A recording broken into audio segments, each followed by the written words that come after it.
I'm Brian Van, SportbikeTrackHere.com. Today, I'm here to introduce the all-new Michelin Power RS tires.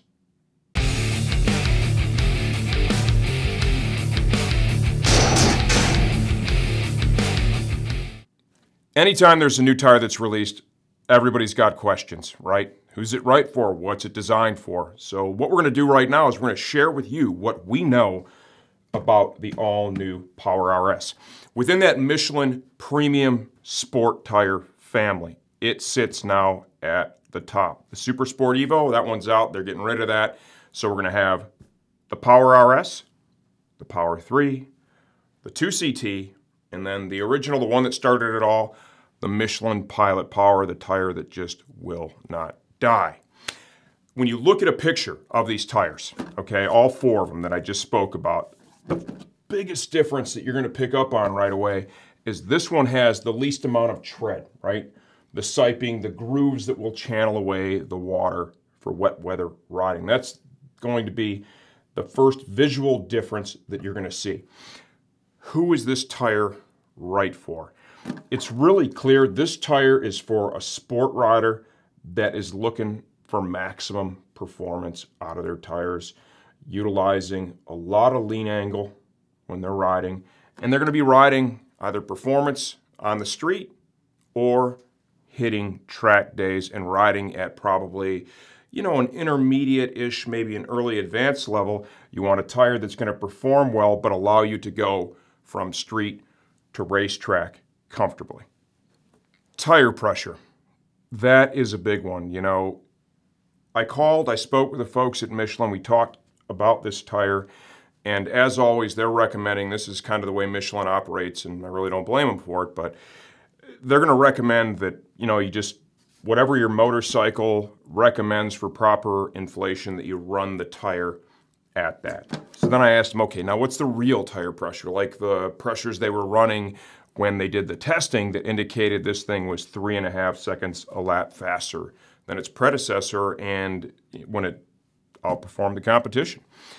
And he said they operated all of the tires tested at the recommended pressure for the motorcycle, and it was BMW Motor Rod that tested the tires on the S1000 RR.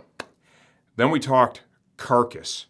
So one thing I think I can say pretty confidently is they don't want to see you going sub 30 on the rear tire, and that's something like with that Super Sport Evo, folks would do that, right? It was more of a low pressure style carcass. We've seen a lot of that in the last few years where they were designing tires where you could run them at a lower pressure and the performance would be enhanced. What they've changed here with this one is the actual carcass itself is designed so that it is able to squish. It's a little softer in the middle when it's upright, okay, and it's a little firmer on the edges for cornering stability. So it's going to give you the best of both worlds without having to run the tire pressure at a much lower number. And especially for street riding or extended periods of high-speed riding, when you get down to that lower number, it can overheat the tire, and that can create issues. So our preliminary information is, within a couple of pounds, right? I mean, feel free to tune a little bit on your own, but they're recommending that you're going to run this a lot closer to or at the recommended pressures for your bike, and it's all about the carcass. And that's the same thing I learned when I went to the Bridgestone S21 launch last year in Abu Dhabi. The carcass was really dictating the performance of the tire more so than the actual rubber compound. And that's another interesting point with this particular tire here, is that this one actually uses less soft compound rubber, right, overall than they use on the Power 3. And that's really interesting considering this is a higher performance tire. But once again, it's the carcass where they're able to derive the performance from.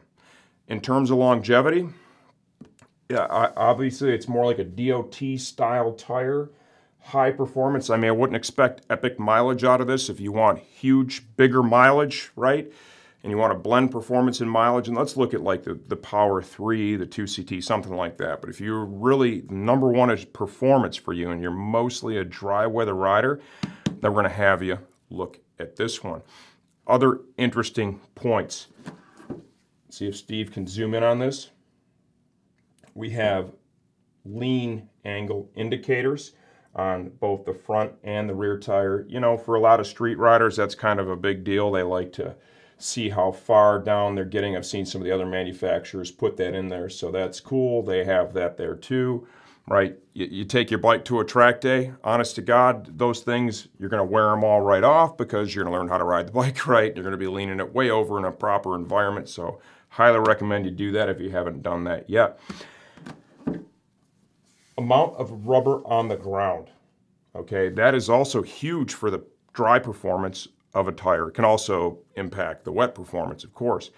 This one has only 6.7% of the surface area that is made up of the siping. So you've got more rubber on the ground. More rubber equals more stability and more traction. The sacrifice, the takeaway from that is going to be the wet weather. Yeah, it's not going to be the greatest. I've ridden on plenty of DOT race tires in the wet. I don't do it anymore because I don't really like riding when it's wet. I can tell you straight up and down, you're going to have reasonable grip for sure. You can see on the edges if you're going to really get this thing heeled over in a corner, okay, in the wet, which is never a great idea.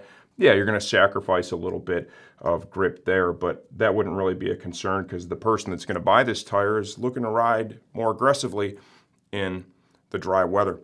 Multiple sizes, not all are available right now. We've got them on the site. Feel free to take a look. Availability is kind of sketchy as the year goes on. The early spring gets here, there'll be more and more available. But to recap, okay, number one is tires, the pressure. Let's keep it closer to the recommended pressure for your bike. Tune within a couple of pounds as you feel necessary. For the rear, okay, they do not want this thing going sub 29, period. The guy was really, really adamant about that. I'm sure people will test that as we get into the season. So what I'd love to see happen is within this video in the comments section, for those of you who purchase and ride on these, let's go ahead and let's communicate back and forth. Share what you learn, share what you know, and we'll continue to do the same thing.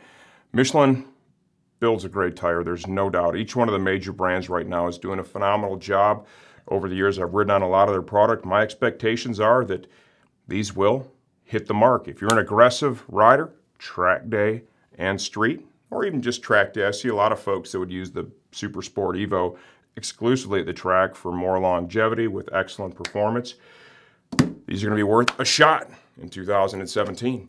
All new Michelin Power RS high performance sport tires. I'm Brian Van, SportbikeTrackHere.com.